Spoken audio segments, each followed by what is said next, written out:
Live. We're live? Are we really live? We are live. Good evening, everybody. Welcome to the Battlefeed Podcast. My name is Kickstand.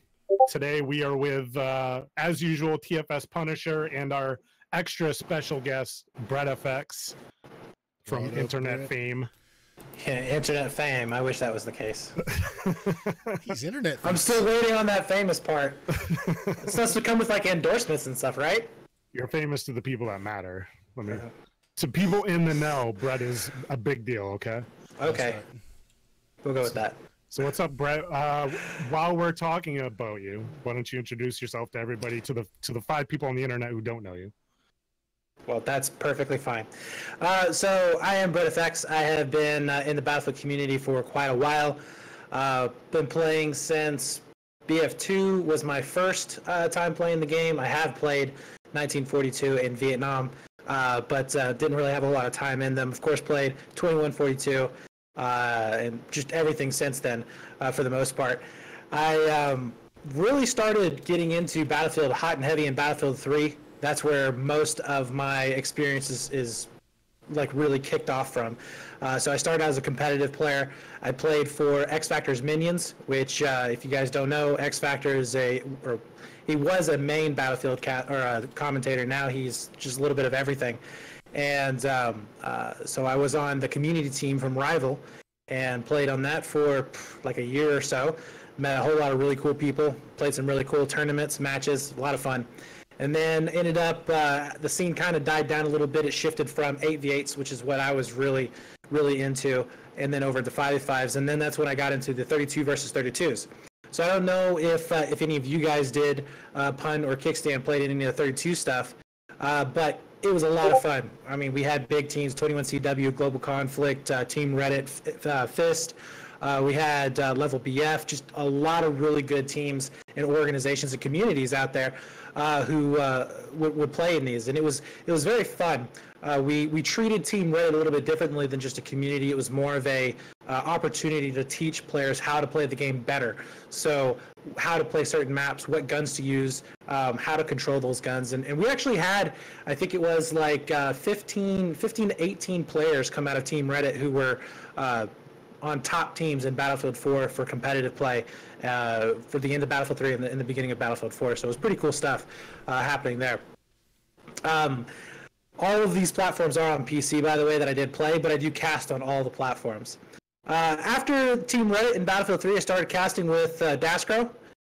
You guys know Daskro? Oh, yeah, I know Daskro. Daskro's the man, dude. I love Daskro. Yeah, so Greer is awesome. I wish that he was around more in the Battlefield community. He's moved on to PUBG, though, and more power to him. I know that him and Ozm have seen some really, really amazing success over there. In fact, some of the Ozm guys are actually in Las Vegas now to the big PUBG event, so, congrats to them.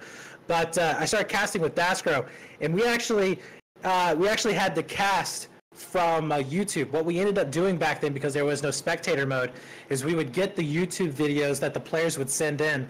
We would sync them all up, and then we would actually have to watch them, sync them all up, and then cast over them and record that, and then push it out onto YouTube. So it was like a process that would take 4 or 5 hours to cast one match that may be 30 minutes long. It was insane, but a lot of fun. We then moved on to Level BF, which Level BF created a hack, actually. It was separate from the cinematic hack that Hottie Waddy created, and we were able to get some matches going on there, which that even provided some complications, because if you were the guy using the actual hack, you couldn't die, because all it did was detach the camera from the player model itself. And you actually would crash out of the game if you ended up getting killed. So you had to go find a place to hide, and it was a whole lot of mess. Cool thing, though, was that the DICE devs actually noticed it, and we actually got to cast with a couple of the DICE devs back in the day and talk about a whole bunch of spectate stuff, and it was just really cool. And I don't know if they had any direct influence on it. They may have already been going for it, but I like to think that it may have had a little bit of help on pushing them to actually getting a spectator mode in Battlefield 4. So then I started running events for Level BF. This consisted of 5s, 8s, 12s, 32s. Had a lot of fun over there with them. Shifting on into Battlefield 4, I participated in the US versus EU event that happened. I don't know if you guys remember that, but that was on Xbox. Hell of a lot of fun. Still have some friendships from some guys that I met over there. It was just a really, really cool experience. And then we went into, after that, went into casting and running events for Level BF for Battlefield 4, NG Store, War XS, ESL, CEVO, BPL, ESB, a whole bunch of leagues that I've had an opportunity to cast with and for. Hopefully that we were going to be able to get that back in Battlefield 5. We lost that in BF1. And then I did get an opportunity to help with a lot of feedback for spectator mode in Battlefield 4, as well as a little mode called Squad Obliteration. So I don't know if you guys were familiar with it. I actually, myself, Crazy Baz, and Pyro were 3 main community members who had the opportunity to work with David Sirlin and, oh my God, White Rollers. I forgot his actual name. Steve Lynn.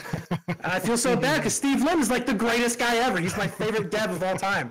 But we had the opportunity to work with them for about a year, and we created basically what was Squad Obliteration.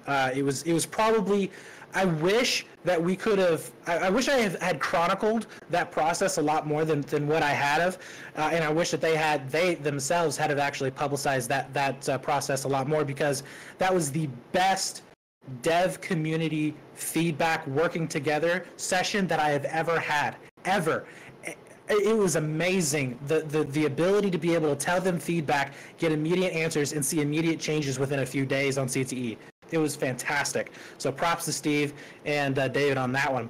And then I did have the opportunity to get into the EA Game Changers, which I think either both or Deity is, I know. Pun, are you in Game Changers? Game Changers and Kick, are you? Yeah, I'm still in.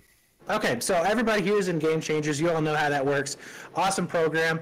You guys out there in chat, I know I'm rambling here on this one, but seriously, like, try and go and get them in the program. There's a lot of benefits for it.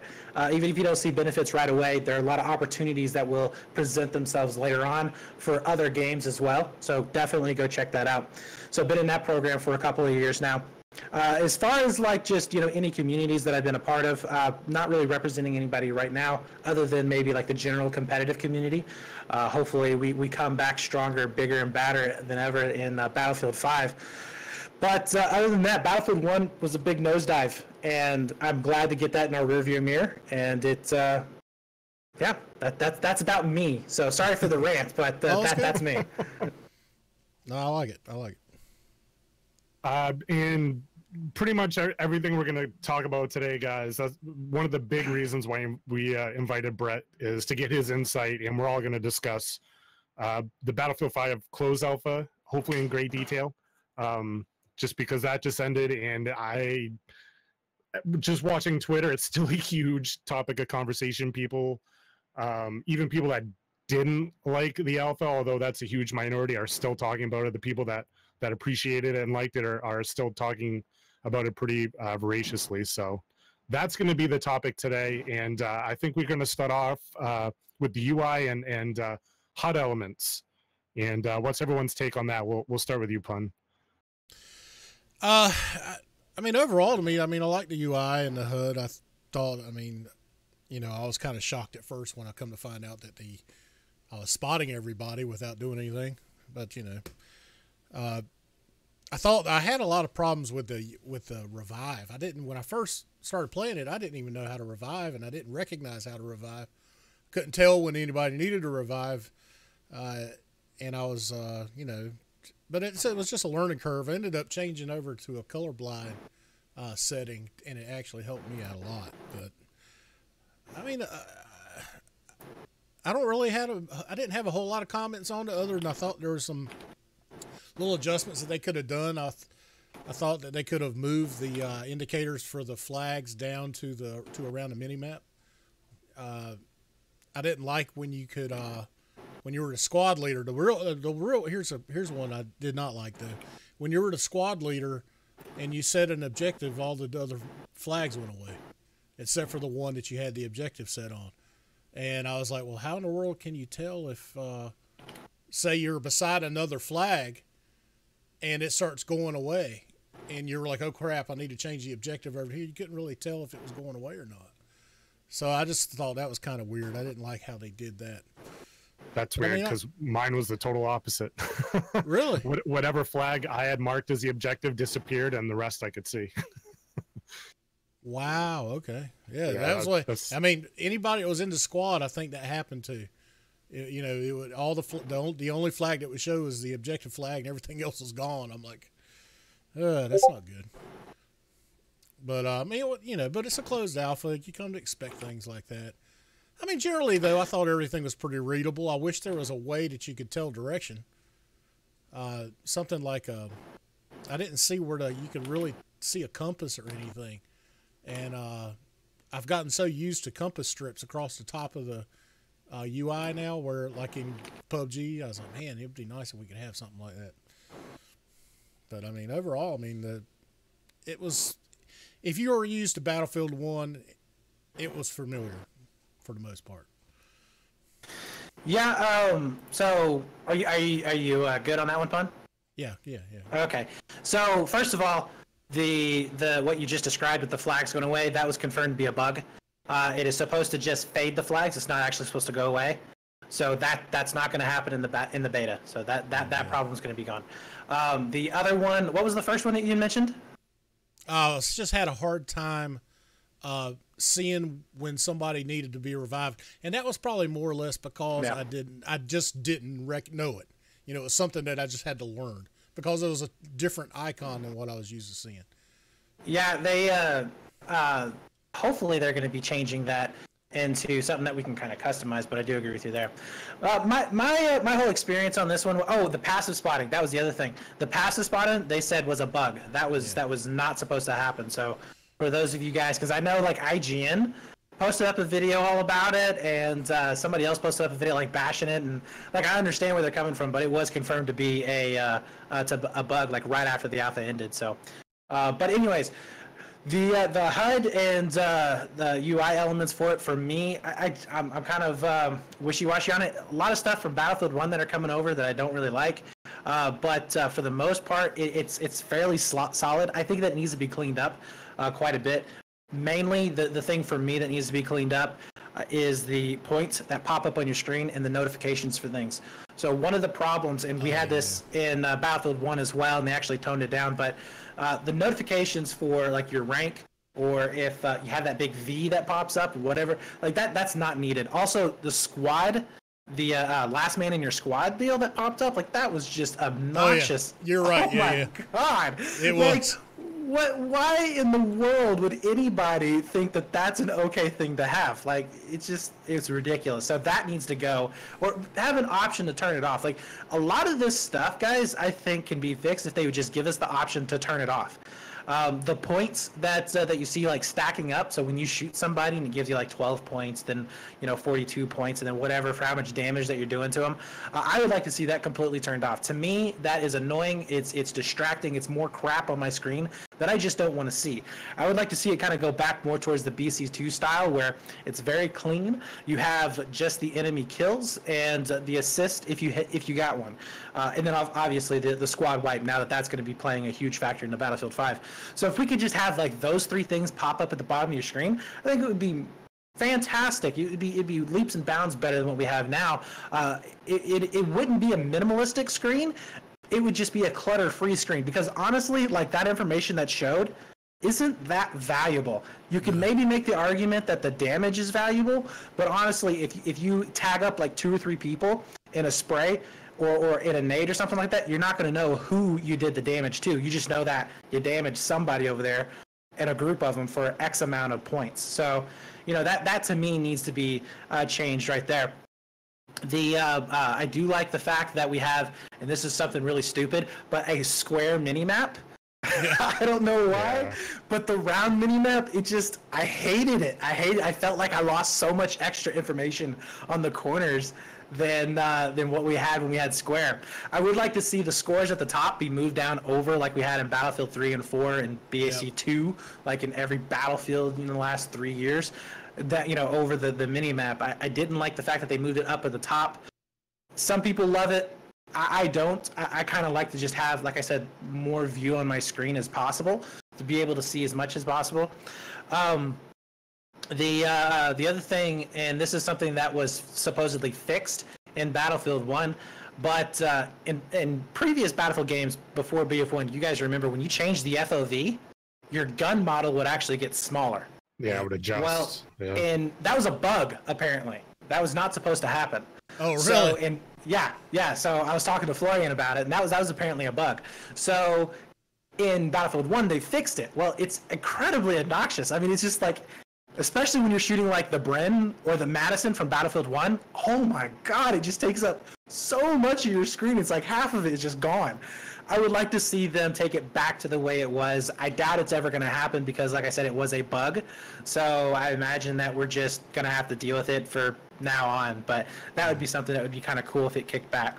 And you add on to that, when you're in the crouch mode, the gun even comes higher. And so it's even worse. Yeah, it's like up in your like upper third of your screen almost. Yeah. Yeah. So, overall, it's basically a BF1 copy paste, and there's not a whole lot that was changed. I did like the chat box. So I don't know if you guys know this, but if you are outside of a game, so if you're not in a game but you're in a party with somebody, you could go into the chat and chat with them in game, and it would show up in their in-game chat. Yeah. That was fantastic. Like that, and this kind of goes back to I think some of you guys I may have posted this on, but it would be nice if they would added chat into the game menu. So if we would get chat like we used to have in Battlelog, that would be amazing to have, because it allows people to connect through that particular launcher without having to have all these extra ways of Twitter or Instagram, or having to be on a special chat for Skype or Discord or whatever it may be. You can do it all there. And I know from Battlefield 3 and 4, from the competitive community, we kept in touch all the time on there.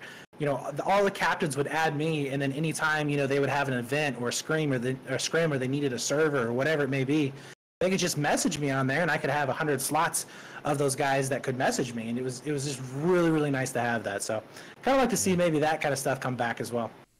I'm with Chatix. I'd never thought I would say this, but I would love to see Battlelog come back, or something that mirrors not just like you have the chat back end, the friends list back end, and then the stats. The amount of stats you used to be able to get from Battlelog was amazing. Customizing loadouts. I miss Battlelog. Rip. And we used to complain all about it. We used to say, God, we suck, Battlelog. It sucks. Now we're like, please bring it back. Well, I think there's certain elements. Yeah, exactly. And a lot of the stuff that we were having issues with in Battlelog, we're still having issues with in Origin. So it tells me it was a back-end problem, not necessarily a platform problem. Oh, yeah. But, yeah. And if you ran better Battlelog, it really brought that. That was a must. Yeah. Yeah, you had to run better Battlelog. If you didn't run better Battlelog, you were fighting with it all the time. But I don't think Battlelog itself needed to come back. I just think that certain elements needed to be incorporated into the launcher. You need to have a chat. You need to have better platoons in way to communicate with the platoons and on the platoon. You need to have better ways of disseminating out that information. They have an incredible tool, an incredible platform to get that information out there, of new videos launching, new information launching, of promoting streamers, YouTubers, promoting events, promoting community events, competitive events, all kinds of stuff that they can do. The CTE. Why don't we see a screen that comes up like you do when a new DLC launches that says, hey, we are going to be playing on the CTE from this time to this time? Like, why isn't that something that can be updated every day or once a week or something like that, to where you could draw or funnel people over into these certain areas? Like, they have an incredible tool, powerful tool that they just don't utilize at all. And they haven't done that even in the Battlelog days. Like, they were very lacking in the amount of information that they were actually giving out in that respect. Yeah. Yeah, I'd like to see them take more time and effort away from just having Origin as a battle launcher and have it be a social hub for their games. Like every one of their titles should have a social hub built into it, so you can, especially with their API. Battlefield has like this great API that third-party developers are using. Like I said, so you can check your stats, change your loadout, stuff like that. It'd be nice to be able to do all that stuff outside of the game in Origin itself. talk to your squad mates, start a squad in Origin. When you dump in game, you're already in a squad. You're ready to go. You're ready to rock. Stuff like that. Just stuff that makes everything about being social and being social in the game a lot easier. I feel like that's super lacking in Origin. And it should be one of the most important things, in my opinion. Well, these are all multiplayer games. You know what I mean? Like the whole reason for them for trying to compete with Steam and having their platform locked down was to keep people in their ecosystem. So give people more reasons to stay within your ecosystem. You know what I mean? Yep. Yeah, 100% agree. And I think that that's one of the issues that PC players has the most of with. I mean, I know Xbox and PlayStation has some problems as well with their squads and partying up. But, with PC, we're so used to just being able to join up and log in with parties and other players from, a whole bunch of games, a whole bunch of different platforms on the PC. And when you can't do that, it's just so frustrating. It's like, this is simple stuff. This should be day one stuff that is just finished and polished. And I think, honestly, with the squads being broken, it just highlighted that frustration even more at the very beginning of it. So, It's still, Battlefield 1 is still a nightmare trying to squad up and just be able to play with your friends. It's insane. I can't even play with my own son half the time. Yeah. Which is why I'm really scared if they get rid of, or if they at the very least start really funneling people away even more so from the server browser. So if you guys noticed, the server browser was very, very hard to find. They really wanted people to use the matchmaker that they were doing some testing on, but it was just a little box in the bottom right-hand side of the panel. And I didn't even know. I didn't even know the first day that there was a server browser. Until Darth Vader mentioned it, I had no clue. Yeah, I actually had Florian. I was talking in the Discord, and I was like, why don't you have a server browser? We're like, we do. It's in the little bitty corner over here. But, that kind of concerns me because one of the ways that I used to party up with people is not necessarily go through a party system, but what server are you in? Okay, exactly. We're going to go over to this one. Join in, flip teams, and then go squad up with them. Boom, there you go. We're partied up. And with them taking that out, or at the very least not highlighting that as much, kind of has me worried. But I think, Pun, you, myself, Dee, we've had, at-length conversations about how we think that matchmaking is eventually going to be the way of the world, and we're not going to be seeing server browsers anyways. It's super. It would not surprise. I mean, we're going to obviously have it in BF5, but it wouldn't surprise me that the next Battlefield would be straight matchmaking. Yep. So a little bit off topic from what we originally started off there, but all right, we'll wrap up UI HUD elements. Spawn screens and spawning in. This was kind of one of my bigger pet peeves with the alpha. What do you guys think? We'll start with you, Brett. Spawn screens and spawning in. So I personally do not like the way that they have it set up at the moment. So you die, you go to a squad screen, and then you have the option to go to a overview, which is what we typically had in the past. In my opinion, it needs to go to the overview first, and then you can choose to go to the squad screen if you want to see, have that little third-person view of where it's at. The problems right now with the spawn squad screen is that you have absolutely no mini-map, so you can't tell where that player is actually at. So for all you know, he accidentally spawned all the way in the back of main base when you guys are trying to, attack one of the enemy, home flags, and all of a sudden now you have to run all the way back over there. Like that's pretty frustrating. That happened to me several times.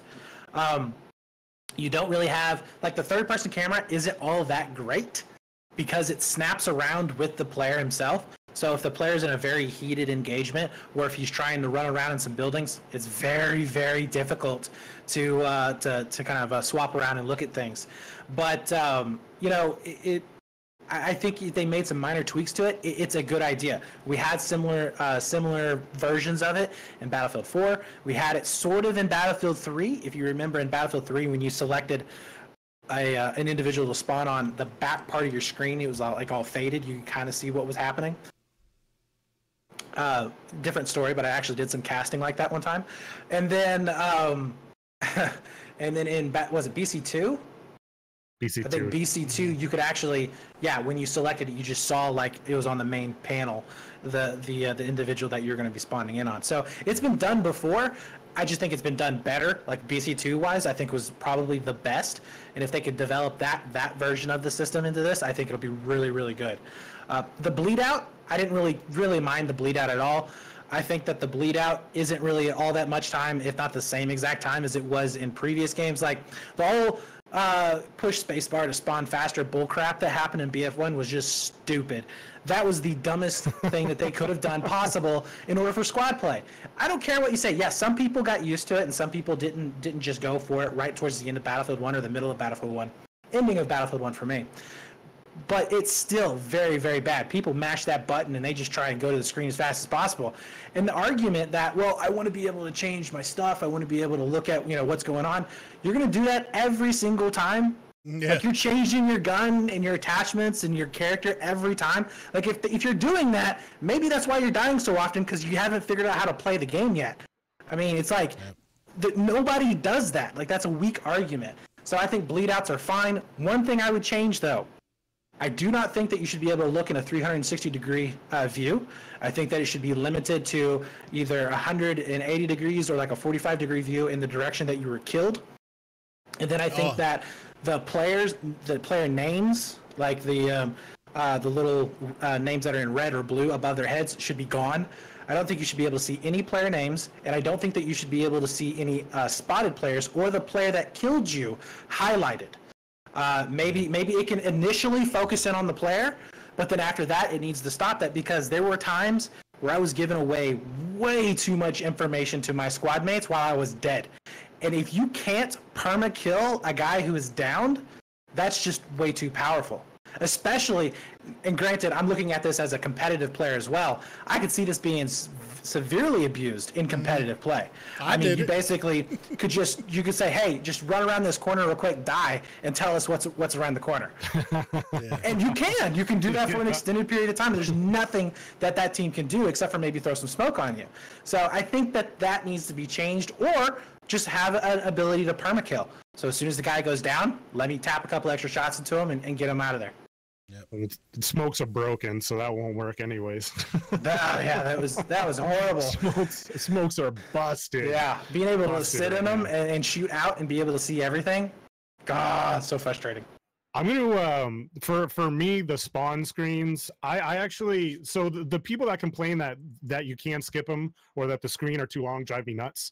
The whole reason why I think DICE is doing that this time around is because the huge squad play initiative, and B is they want to make the pace of this back to the older Battlefields, where it was a little more planned, a little more methodical. You couldn't just jump back to your kit select screen and get right back into the action, because then what's your punishment for dying other than losing the ticket, right? Like it should be there. You should want to quantify, or it gives more importance to you not dying because you're staying in the fight longer. They have this boner for these zooming in and out animations between map views, and it's annoying as hell. They need to get rid of it. Either have a transition, fade to black, do whatever you got to do. But this whole zooming from the squad screen to the big map and all this other stuff, where you click on a flag and it zooms in on the map, just please get rid of that zoom animation. It was nauseating in BF1. It's nauseating, and all of these animations have to be accounted for in other places within the game and the UI. So I would love to see them get rid of that. I agree with you, Brett. I don't like that you can see 360. I don't think it should be 180. I think you should be able to see a little over your shoulder, but to be able to look behind you and give callouts, if people are coming over from behind cover or around buildings, is a little much. Yeah, I abuse the crap out of it. Other than the clunkiness of it, which I would like to attribute it to being alpha, but I think a lot of it has to do with they have animations on top of animations on top of animations. They need to scale it back, simplify it. Other than that, it's just make it less clunky. That's my only complaint. What about you, Pun? I pretty much agree with what you guys saying. I mean, it was 360 view was, you easily be abused. I did not like how when you were revived, it flashed this white, just bright It drove me crazy. I'm like, why are you doing that? You're not dead. You're not being resurrected. You're just being revived. You're not dead yet, so you shouldn't be coming from the dead. So I mean, I didn't like that. I thought that was kind of crazy. Well, they did that in. Did they do that in BF1 too? Like you had a little bit of a flash or something like that. A little bit, but this one's way. Oh, I agree. Way more prevalent. If you're epileptic, it'll throw you into a seizure. Yeah. So, what do you guys think about the last squad, last man standing, and then if you die, your whole squad has to go to the spawn screen? I love it. I like that. I like that. I actually love this because as somebody who usually plays with other people online, so I'm talking to them, letting them know when a squad wipe has happened. It actually means something now. Yep. The only time that I find this frustrating, and again, I usually play with other people that I know, is if I'm playing in a random squad. You know as well as I do that random squads will be spread out amongst the map. So you may have, two of you guys may be pushing an objective. One is sitting on sniping somewhere, and then the other one is in a vehicle trying to blow it up in the air until he can finally figure out that you can't do that in Battlefield 5. So, it's frustrating at times because you'll be laying there on the ground and somebody's just about to revive you, and then your sniper dies all the way in the back, and then boom, all of a sudden you can't continue this push because your team's not actually playing as a team, which that's more of a public issue, I think, especially if you're just playing solos. But maybe people, as it goes on, people will kind of learn to get around that. Maybe they'll try, and when they do see that last man standing or they get the notification, they may try it on it. But that is the only way I can see that really being too frustrating. As a competitive player, this thing is fantastic. So being able to play in a 5v5 or a 10v10 or a 32 versus 32, 12v12, whatever it may be, being able to for sure 100% know that you've killed all squad members and they have to go back to the squad screen. There's no way that they can have a random med come in and then just revive the entire squad. After you get that is huge, and I can really see some awesome gameplay moments as a caster watching them and as a viewer watching this. So I'm really excited for that mechanic to come in for competitive play. Well, you can coordinate your pushes. I mean, even in 64 pubs, knowing that you wipe that squad, like you said, there's not going to be a random medic unless it's a blueberry. Yeah, I never even thought of that, to be honest with you. I mean, I always thought of it in the back of my head when I'm playing my squad mate. Okay, that squad's dead. That's potentially, but I mean, in a competitive setting where it's a lot fewer people, that's massive. Oh, absolutely. That's a good point. And if you're the last person, it now forces you to think, okay, I got to stop because I cannot push by myself. I got to wait for everybody to get back. Play smart, play conservative, and that goes right back to them wanting to change the pacing of the game so people play more intelligently. Yeah, and I think that's where you're going to start seeing. I think some of these mechanics are going to start really seeing a split in the community, and I know we're going to get to that a little bit later on, but I can really start seeing a split happening to where that's really hard. Like that's a hard mechanic to have to deal with, especially if you're playing solo. So you really have to start thinking and working with your team a lot more, and teams who are playing with other players that are on comms are going to have an advantage over you, and it is going to be more difficult to play. So I'm really interested to see how that kind of goes over when the beta hits, and then even more so after the first couple of weeks that the game launches. I will say this, for at least for me anyways, in the Battlefield 5 alpha alone, I had more randos in my squad talking on comms in game than I had in all of BF1. And I know a lot of that's because a lot of them were game changers and people that were a little more involved in Battlefield. I want to see the real litmus for that is when the like you said, when the open beta kicks in. Once people start seeing that they're going to be rewarding for playing well and you're going to get that great feedback. I'm anxious to see if that's going to change some behavior or if people are just going to piss and moan and ask them to dumb it down. Oh, they're definitely going to do that. That's already happening. It's Reddit. But I mean, I hope DICE sticks to their guns. The only way they're going to make this community, especially the more casual part of the community, I know casual is like a 4-letter word to some people in the BF community, but I would really like to see them instead of the community beating DICE into submission, I hope DICE beats them into being smarter players. Just knock them over the head with it. I just wish. I'm just glad that now DICE is looking like they may actually treat their community like they have a brain. I mean, every battlefield has been getting dumber and dumber and dumber as we go on. Like, it's just the way you play it has just been simplified over and over and over, so much so to the fact that it's just boring to play. There's no depth to it. I've said this many times. Battlefield 1 was the most shallow battlefield I have ever played in my life. Absolutely. It's just shallow. There's just nothing to it. And I think that now we're starting to get back to the point where developers actually look at their community and they're like, you know what? We think you're intelligent enough to kind of know that you're not supposed to push when you're the last man in the squad, because there is a penalty for it. Absolutely. Yep.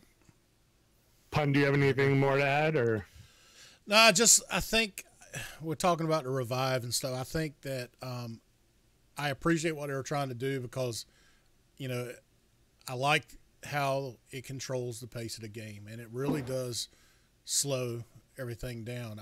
And one of the biggest things that I noticed, other than the lack of suppression and the lack of explosive spam, was the pace of the game. And absolutely. And it fits my play style a lot better, because I'm not necessarily a hardcore run and gun guy. I can do it, but I'm not, you know, as good as a lot of other players. But as a medic, you know, I can kind of sit back and pick people off and jump in and revive, sit back, pick people off. And it really does fit how I like to play the game.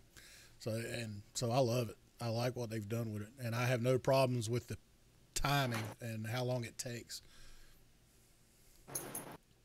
All right, cool. Let's go forward a little bit. Let's talk about the two. Well, there was only 2 modes in the beta and 1 map, so this should be a quickie.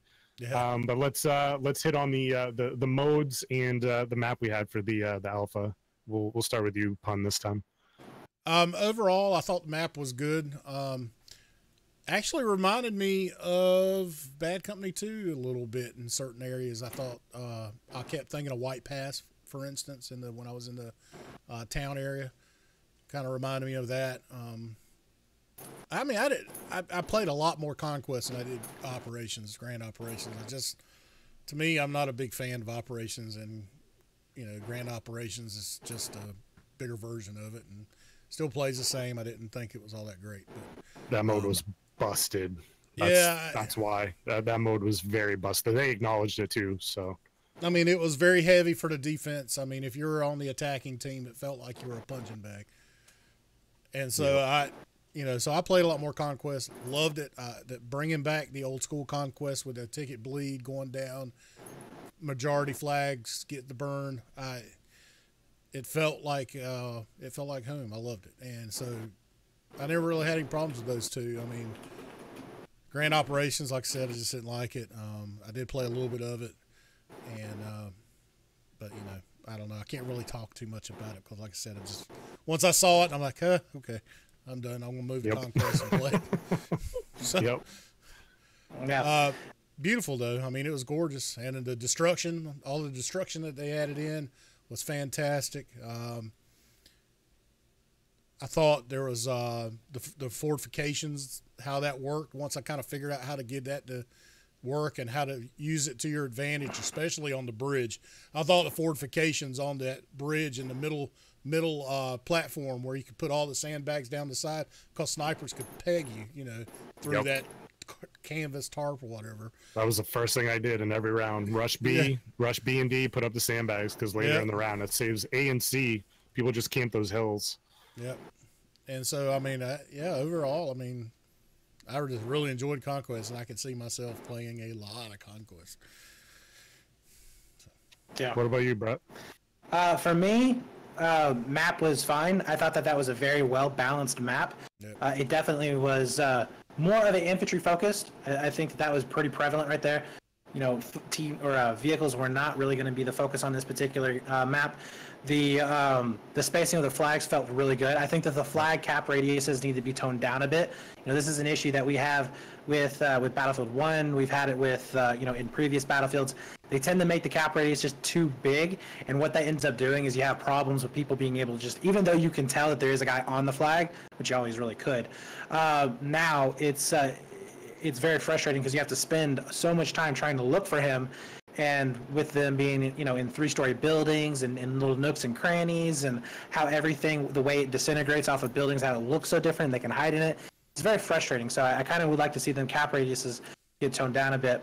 As far as A's, just to express some concern about that. A's was massive. A was big. It was huge, and a lot of it extended to the top of the map where all the empty space was, to that big yellow house up on the hill.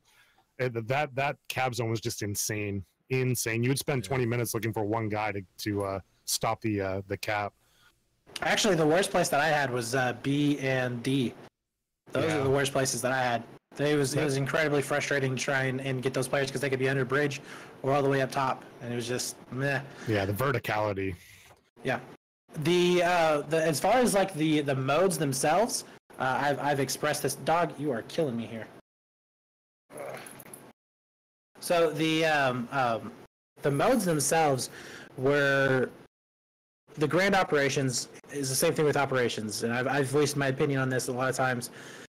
I don't like operations. Operations is a cluster. It is a worse version of Rush.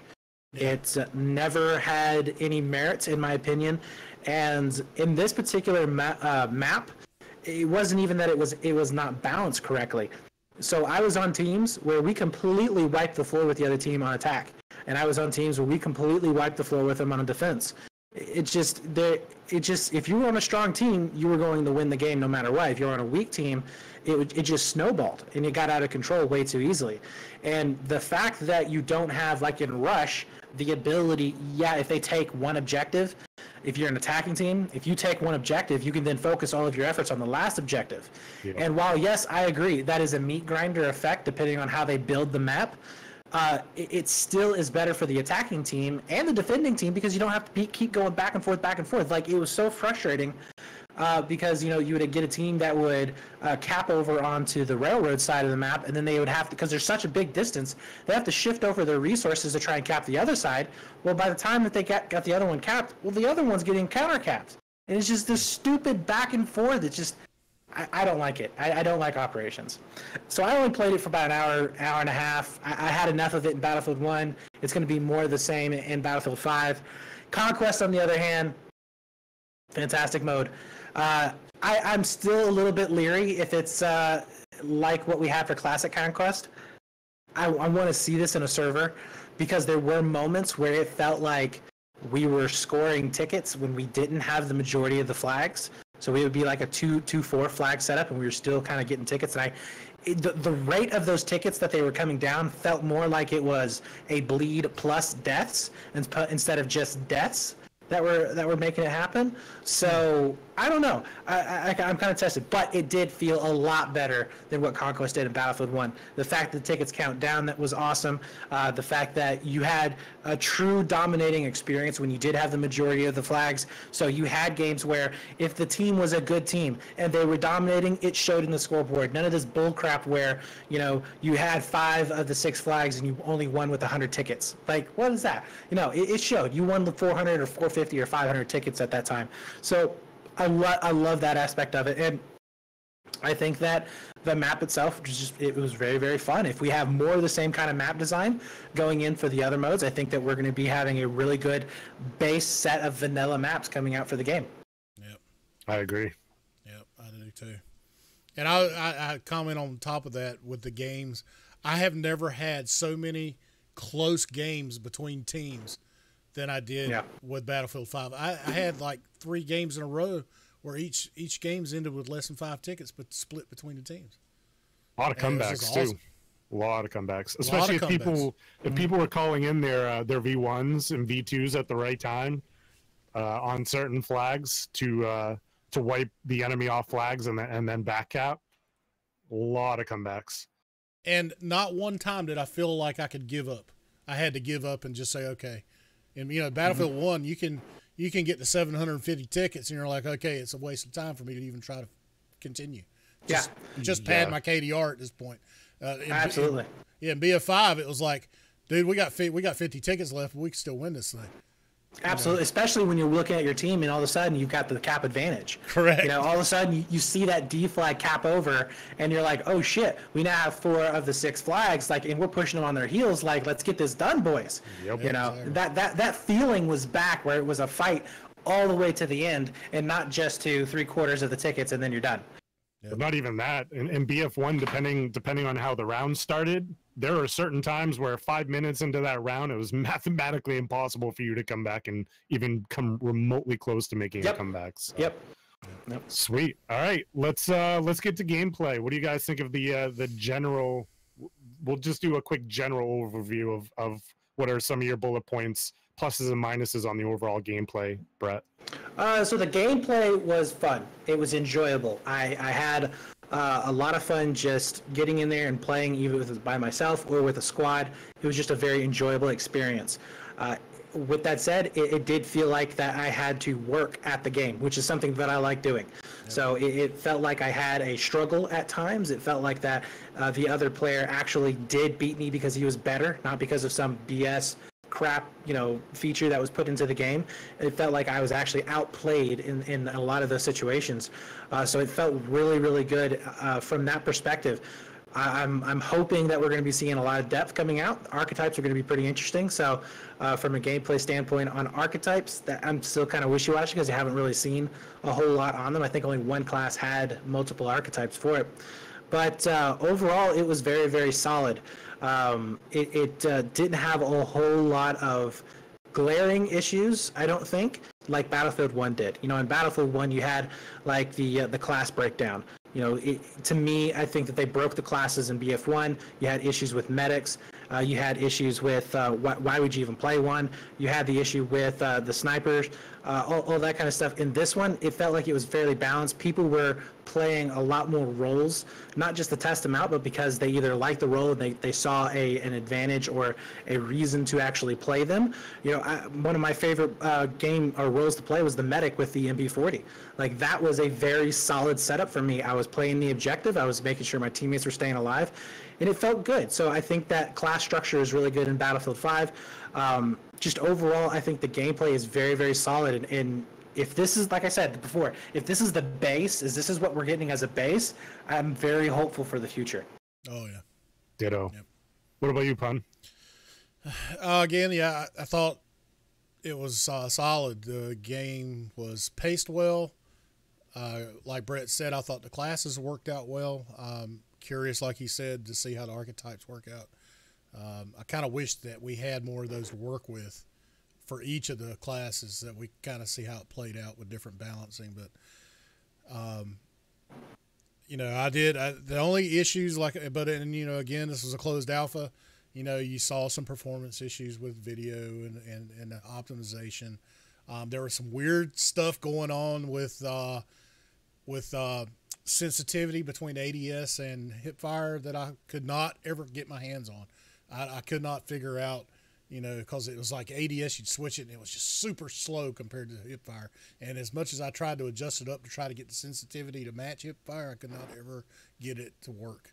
And they said that there was actually something wrong with that. Drunks came out and said that there was something a little weird with that they were seeing. But yeah, I mean, the movement I thought overall was pretty good. It seemed like it was actually smoother than BF1. And I just loved it. I mean, I did. I just had a fun time. And the thing about it was that, because there was not so many, there's not a lot of explosive spam and stuff you had to deal with, and a lot of suppression. The 1v1 fights that you would come against were fantastic. You felt like if you got killed, you deserved it, and I just enjoyed it. It was something that, when I got done with the game, I'm like, crap, man, that was a lot of fun. I could have gone for another 6 hours. Exactly. Like, at the end of the day, you're like, all right, let's get back on. Yeah, exactly. Not even just 1v1s, but like, it was possible to flank. Yep. Like, we've had 2 years where flanking was not a viable thing anymore. Didn't matter what gun you were using. Well, I take that back. You could flank. You could kill 2 or 3 people, but, I mean, you were either out of ammo or screwed after that. Mm-hmm. And depending on what class you're playing, if you're playing with Assault, with the way the damage models work, you could kill, like, 1 person, 2. Medic, most guns, unless you were racking all headshots, it was 1 person or 2 people. Now, you could grab the STG-44, get behind a team, and take a whole squad out if you lined your shots up right. So, just the fact that you can friggin' flank again is huge for me. Like, I used to love doing that in BF4. It was just getting on somebody's back cap and pestering the shit out of them, and just squad wiping idiots, taking their flag and then just harassing them, especially on their gimme. Yep. Sorry, rant, tangent. I missed flanking in BF1. You could get a good flank off, but unless you were like super coordinated with a full squad, you weren't gonna be able to hold the flag. They'd spawn on you and you were done. So, let's go to the juicier topic. Let's go to the guns and gunplay. Guns. You want to start this one off, Pun? All right, yes, sir. When I first started shooting the guns and I kind of got used to the guns, I think we might have lost a stream. I'm getting a red on my on OBS. No, it's still live. Are we? Okay. Okay. Let me refresh it. It just went down for me. Hold on. Yep. I think it's I don't know. Nope, we're back. Yep. All right, sorry about that. Okay, there we go. Back in green. All right, gunplay.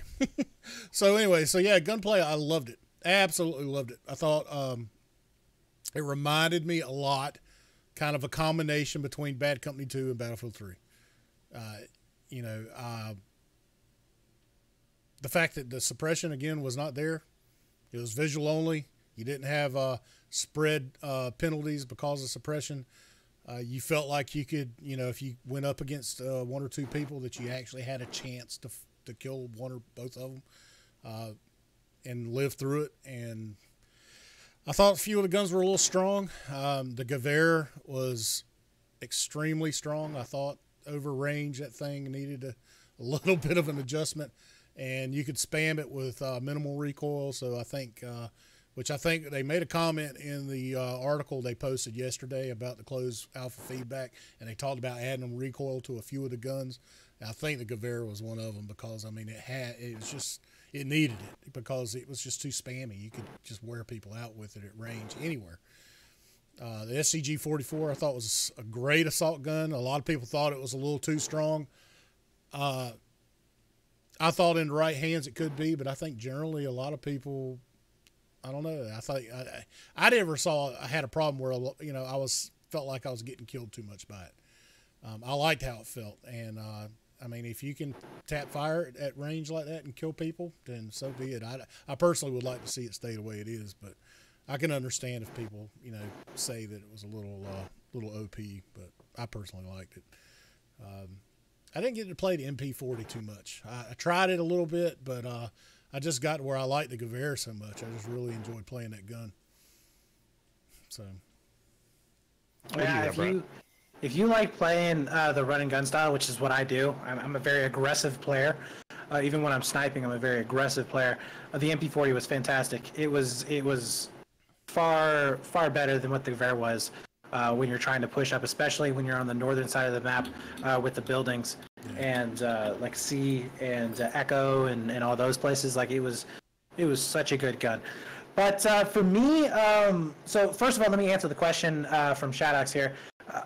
He's asking, how's the competitive circles taken to the removal of spread? Seen a few vocal people keep bringing up spread in CSGO. What have I heard from other comp players and my own thoughts? So first of all, they're still tweaking the way the recoil system and spread is going to work. So they haven't completely, I don't think, completely taken out the potential of spread being in the game. I was talking to some Synthic guys, and they looked into the files, and they did see where the suppression value, like the ability to put suppression in the game is still there. Just the values aren't turned to anything. So there's still potential for that to be a thing. And I think that they're just going to be, tweaking it and testing it. As far as what the competitive scene has said so far, right now, I think that the competitive players are going to love it. They love it. I have not heard anything back from the players that I know. Now, I'm talking about old Battlefield 3 and Battlefield 4 competitive players, not the Battlefield 1 guys so much. But those guys love it. They love the fact that it's back to a recoil base. Now, they do think that it needs more recoil, which I absolutely agree with. because there were some guns that were just way too easy. But that is going to get tweaked. I know, talking to the devs, you've seen it on Twitter. They've been posting. They're like, yeah, we're going to be tweaking these values. So it's not like this is the. In fact, they did it in their big update blog post. They talked about how the time to kill is affected by a whole bunch of things. One of them being recoil on certain guns. That's going to get tweaked. So.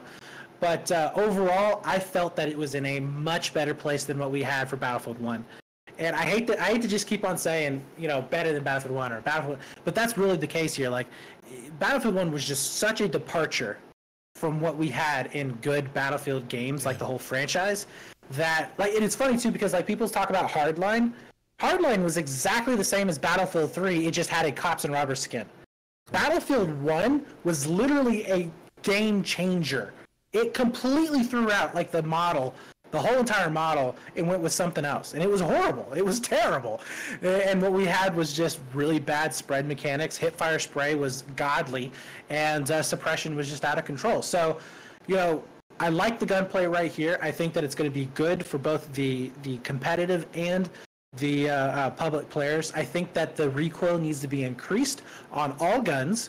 I think that the first shot recoil needs to increase. It still needs to be able to control it, but it does need to be increased. I think that the horizontal recoil needs to be reduced. That's a little bit too ridiculous. Horizontal recoil is it's taking the place of that randomization, because vertical recoil you can always account for because it's pulling down at the mouse. It's a little bit more of a natural thing to do. But horizontal recoil is something that is near impossible to control. And while it can be mitigated, absolutely, it does need to have the values tweaked. I think that, let's see, the STG, that was a fantastic gun. I think that we need to see other guns compared to that before we say, wait a minute, it's too overpowered. Exactly. Because, like, for all we know, when the base game launches, the STG is going to be like the mid-rank gun, right? There's going to be something out there that's even better. The MP40 was fantastic. I think that it felt really good in a medic's hands. The Gewehr, I think, needs to have better or more recoil. I think it absolutely needs to have more recoil on it. You need to be able to have to reset it down, or if you don't want to have to deal with so much of that recoil, maybe take off the scope. But having a scope on there, you don't need to just be able to ADS and just spam it. Like, that's back to what we had in BF3 and 4 with the DMRs, and it was annoying then, and it's annoying now. I didn't really have too much issue with it, though, overall. Like, it didn't really feel like it was spammed too awful much. It could have been just because it was an alpha. I do think that they need to look at the ADS times on some of the guns, mainly the LMGs. So was it the Bren? The ADS time and the time that you go from running to hip fire was way too slow. Like, those values need to be bumped up. They need to be faster, because as it is right now, you can't fight with that gun unless you just sit back. And I realize that may be what they're kind of going for with that class. Okay, but you do that with the archetypes, okay? That's where that should be done. And they did that with one of them. You had, I don't even know what the gun was called. The MG34. Yeah, the MG34. So you had to lay down with that in order to shoot it. So there you go. There's your guy that sits back and does nothing but spits out lead downrange. So let me, with a support kit, be able to have a gun that can run and gun with others. I don't necessarily have to have the same ADS speed as the SGG or the MP40, but it needs to be somewhere in the realm of competitive, comparisons. And that's not what we had. It was very, very frustrating and difficult to play with that particular gun, to the point where I was like, screw playing support, I'm going to something else. And that's not where they need to go with that particular, that's not where they need to go with that. They don't need to make classes not fun to play, just to try and bring balance to what guns are going to be more powerful. Does that make any sense? Yeah, they need to attract players to want to play that role. Yeah, I mean, all guns need to be good to a certain extent. It has to be the role that attracts the player. I want to give ammo. I want to give health. I want to kill tanks. I want to, spawn in players in certain areas. Like that needs to be what drags players to those places, and then the guns are just an extension of that. I think that the snipers were okay, but they need more bullet drop. All of the guns actually could use bullet drop. So I think that the SGG should not be able to just laser beam across map. you should have to account for bullet drop and the recoil of the gun. I think that would go a long ways in stopping a lot of the laser beaming across, because I did it. I mean, I have video of it where I'm sitting on the railroad tracks and shooting guys all the way over on A. You know, I mean, it was so easy and so good to do. So I think adding bullet drop to all of the guns is something that needs to happen. Obviously, tweak the values. Sniper rifles were a little bit ridiculous. I mean, they had almost none, if any at all. Same thing with the Gewehr. Gewehr, it was pretty the thing easy. was flat. Yeah, it was pretty easy to spam. Now, I think that one of the things that is going to change in the base game, and this is something that not a whole lot of people have actually brought up, but when I was playing, I played with a couple of guys that actually started in Battlefield 1, and they hated the gunplay. I mean, I'm talking about, like, at the end of a round, I would have like 50-something and like 12, and then these guys who would normally be able to be, you know, up at the 30s or 40s at that point, they were like down in the 12s and low 20s range in terms of kills and about equal in deaths. They weren't doing anything. They weren't winning gunfights at all. It was very frustrating for them. And I was like, how do you not like this gunplay? It's so much better than Battlefield 1. And they were like, well, you know, I try, you know, hold the trigger on the guy and he's just not hitting him. And I was like, there's your problem. You're playing like it's Battlefield 1. In BF1, it basically rewarded players who just hold at mouse 1 and spit downrange. In Battlefield 5, you need to tap fire. Tap fire is king. Yes, whatever you call it, micro bursting or whatever it is, tap fire is king. And what they need to do, and what will happen eventually, is when players shift from this idea that holding down the trigger makes it more accurate, and they go back to a tap fire meta, back to a microburst meta, you're going to see them see gunfights be a lot more challenging and a lot even over across the board. As soon as they started to burst fire, their scores rocketed up. I mean, they were all of a sudden getting 30, 40, 50 kills in a game, just like I was, because they were finally using the guns correctly, the way that they're supposed to be used. That is going to make a huge difference. Until players learn to basically forget about Battlefield 1 style of play, they are going to not like the game.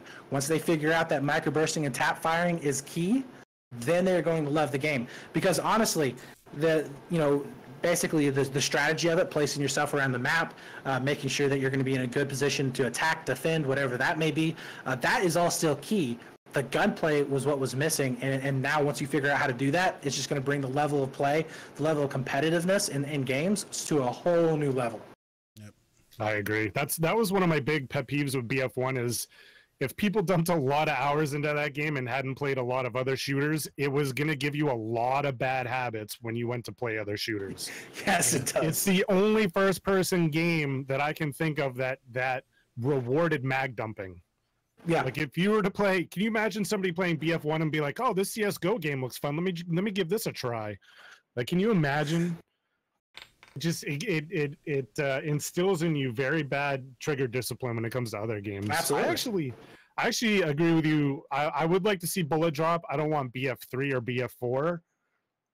Like that kind of bullet drop. I think they could dial in the bullet drop a little bit. I don't think it needs to be like that was always like a joke in like our gaming. You always see the graphs of like PUBG shooting straight up. BF4 shooting straight down. I don't think it needs a ton of bullet drop. My big thing, and they actually said it in the blog post if I remember correctly, that they said when it comes to weapon balance, the crux of weapon balance this time around is going to be recoil. Like that is how they're gonna. So like in BF1, if they were to balance the automatico the way they're going to balance guns in BF5, they just would have added a ton of vertical recoil. Because the RPMs in that game are just that gun are just insane. So I'm happy they're approaching it that way, especially because this game is going to have set recoil patterns for guns. Mm-hmm. So it's going to reward people that put in a lot of hours with certain guns. And those are going to get tightened up as the game goes on. So right now the recoil patterns aren't really there yet. Yeah. And they have stated that they're going to be implementing them and defining them a lot more as the game progresses. Absolutely. I think the STG was pretty dialed in. If I have one suggestion, if we're talking in a vacuum and the alpha was all we could go by as far as gunplay goes, I know it's a small sample size, is I would like to see first shot recoil increased a little bit, and maybe the recoil recovery decreased a little bit, so you couldn't just one tap, because I would put it on single fire and just melt people, whether it was close range or long range, because there was, if your iron sights were on target, you were going to drop people in 3 or 4 shots, no matter the range. It was insane. So I think the Gewehr needs a little more vertical recoil. I actually, the Bren, for me, the LMGs, the horizontal recoil was kind of off-putting, especially when you're bipoded. There should be no horizontal recoil when you're bipoded, in my honest opinion. That thing should be a laser beam. Because of the way suppression works in BF1, if you're bipoded, even if it's on a head glitch spot, you're at a huge disadvantage, because a medic or a sniper can turn on you and kill you in 3 shots. 1 shot if you're a sniper, but you could get Gewehr'd in the face with 2 shots. So I would like to see the horizontal recoil dialed down a little bit. I thought snipers were okay. I didn't die to a lot of snipers. You weren't getting one-shotted by a lot of snipers because people are going for body shots, so you're getting 2-tapped. One thing that they acknowledged, I think, because a lot of people were complaining about not the time to kill, but the time to die, was that they've acknowledged that the hit registration on the person who was being damaged on their side of the gunfight was bugged. So I think that's going to change a lot of people's input going forward. We'll see how it is in the beta, and the MG34 for me is in a really weird spot, because you can't hip fire with it accurately. You have to bipod, but because of the way suppression works in BF1, like I said, anyone who bipods in BF5s at it, unless you have a really good spot, is at a huge disadvantage. So I think that archetype right now needs a better incentive to use it, in my honest opinion. I just can't ever see where I would take the MG34 over the Bren. Like what does that archetype bring to the fight that makes it a go-to in certain situations? I think you're going to be seeing classes like that being used in certain game modes. That makes sense. Not necessarily just in the game period, but in game modes themselves. Because I know I've watched video of players who played on the operations mode, and after they had a couple of the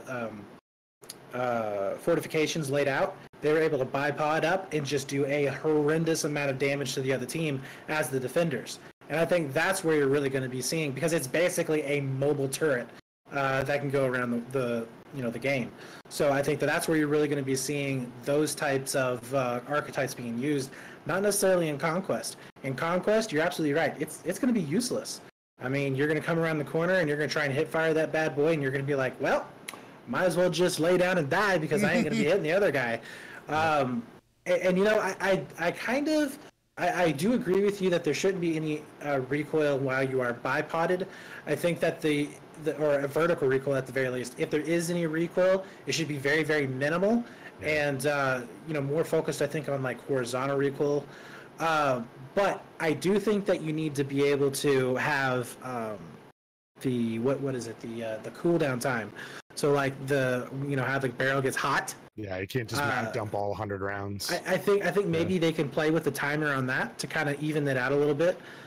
Maybe allow burst firing to not necessarily negate the cooldown system, but like just slow it down. So you're still going to have to change that barrel out, just not as fast if you're just to hold down mouse 1. Stuff like that. I think this kind of goes, it's very gunplay centric, but because of fortifications and especially the way the maps were laid out, especially maps B and D, flags B and D, head glitching is going to be massive in this game. Massive. And I don't know how many people are going to like that. I honestly don't have a problem with it, because you can turn on people now, but there was a lot of dirty spots. I would bipod up at the lower part of B and just watch D with the Bren, and as people were coming up the hill to get to the bottom level of D, you would just melt them. It was insane. But the difference, though, in this game compared to Battlefield 1 and even Battlefield 3 and 4 is the fact that suppression isn't going to affect you. Yeah. So if he's bipod up and he's shooting down that lane, you can still peek out and get a couple of shots down range. And if you're a good enough shot, and I know a lot of people who are, they can peek out and they can do, you know, that headshot damage and get them in 1 or 2 shots of peeking out. So it's not as effective as what it would have been in past Battlefield games. So yeah, headshots or glitch spots are going to be back, and I think they are going to try and tweak a little bit on some of them. But it's a lot easier to take care of them now than what it had been in past games. Like if you remember in Battlefield 3, before they introduced the suppression patch in April, and when Battlefield 3 came out, they, suppression is visual as of now. So it is subject to potentially change. They haven't confirmed that it's never going to be only visual, or that it's just going to be visual only. But as of right now, it is visual only on the suppression. But so basically in Battlefield 3, if you remember before that patch, you could knock people off of head glitches no problem, because you could go 1-to-1 fight with them, and if they didn't have the better shot, which not everybody who plays the game has a good shot just because they used the M16 and head glitched. Like, you could still fight it out and duke it out with the best of them by doing that.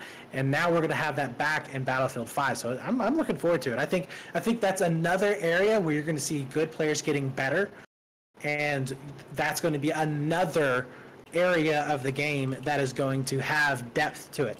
It's going to allow a player to grow, to learn, to practice in that area, and to be better in a server. Or it also it makes flags funner to defend, right? If defending a flag is a viable, because of the way the fortification works and the way they introduced, one of my big complaints with BF1 was just the lack of cover. They definitely addressed that with the map we got to play in BF5. And it wasn't so much a complaint on my end as far as the head glitches go. I just know you're going to hear people complain about it that don't know that the direct counter to somebody that's head glitching is flanking or intelligently engaging them. So I love the gunplay. I had a blast. with it.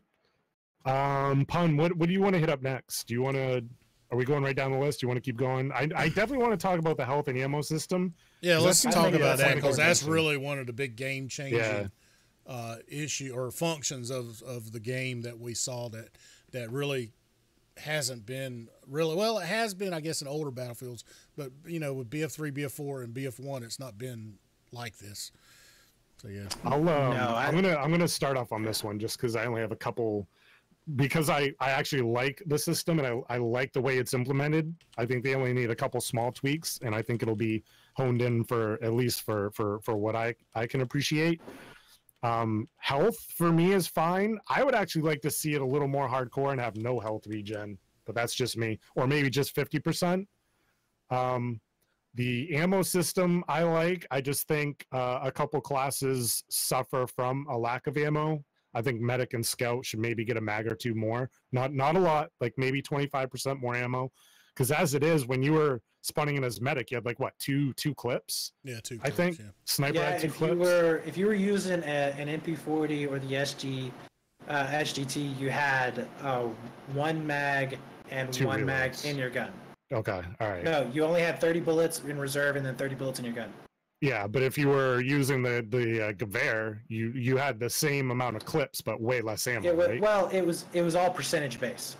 So think about it as like, yeah, you had mags on you. So the Gewehr would have, I believe it's like, he had 2 opportunities to reload. It was the STG had 1 opportunity to reload. The MP40 had 1 opportunity to reload. And I believe it was the same for the support class. He had 1 opportunity to reload. So basically what you ended up having was, if you wanted to be fully stocked up on ammo, you had to go to a depot or find a support in order to get that second reserve mag. Okay, that makes sense. To get especially with the STG. Yeah, you're right, because when I was playing Assault, you had 3 reloads, but that was only after you got to a depot.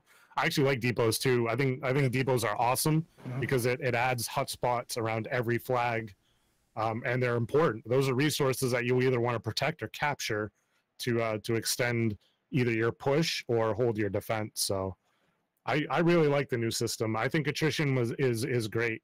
I think it once again it swings that pendulum that BF5 introduced and brings it right back to more in line with what the older Battlefields were where you had to be a lot more intelligent on your approach. Like as soon as I spawned in, the first thing I did was, especially if I flag spawned, was I looked for a depot, and then I either engaged or defended the flag.